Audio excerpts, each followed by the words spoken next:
Hi everyone, this is Anton Reyes, and in this video, we will be talking about 4 negative side effects of pride in our lives and in our relationships. Pride, in its negative definition, is a lofty, arrogant, and excessive view of oneself, abilities, and achievements. Pride distorts, divides, and destroys.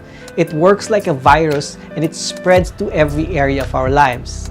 And like an infection, the longer it stays in our hearts unchecked, the greater the damage it does. So the more aware we are of its works and the more we understand how it affects us, the more effective our fight against it will be.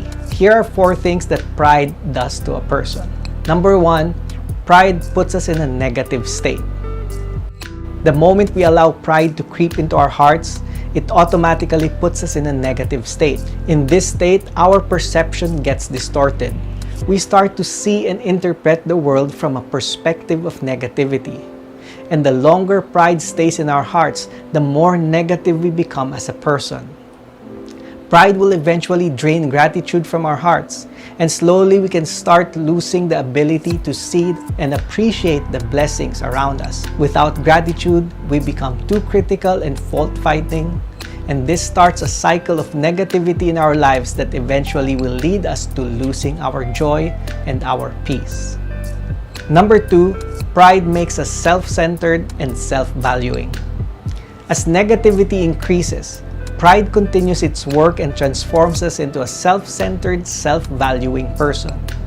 We begin overvaluing ourselves and undervaluing everybody else. With the rise of self-centeredness and self-value, the standards we place on other people starts to rise to an extreme. It will reach a point that no one is ever good enough for us, and everybody falls short of our high standard.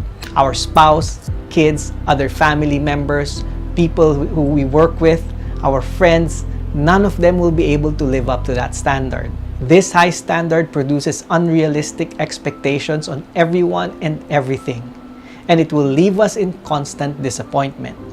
Number 3, pride affects our senses. Pride targets and infects our senses so that it won't be able to function properly. Pride affects our eyes. It causes us to have hawk-eye vision on other people's faults, but we become blind as a bat to our own faults and mistakes.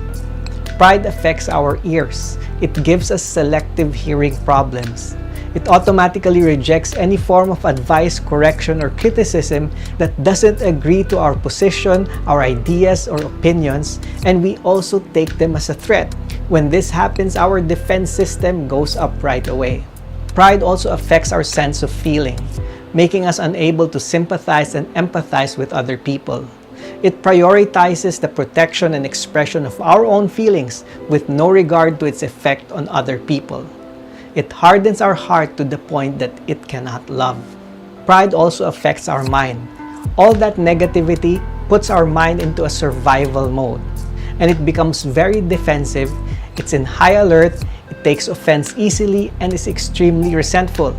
It starts to see things in black and white. Either you are for me or you're against me. In this mode, our minds also become prone to wrong judgment. After all, it is fed distorted information by our pride-corrupted senses. Number 4, pride hinders our growth. Growth stops the moment pride begins.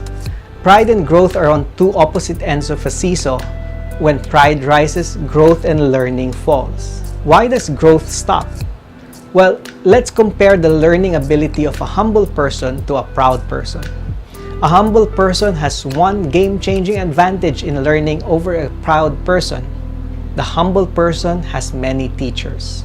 Unlike the proud person, whose learning is limited to experts and to the very few that he considers to be above himself, the humble person, on the other hand, can learn from anyone, high, low, or equal.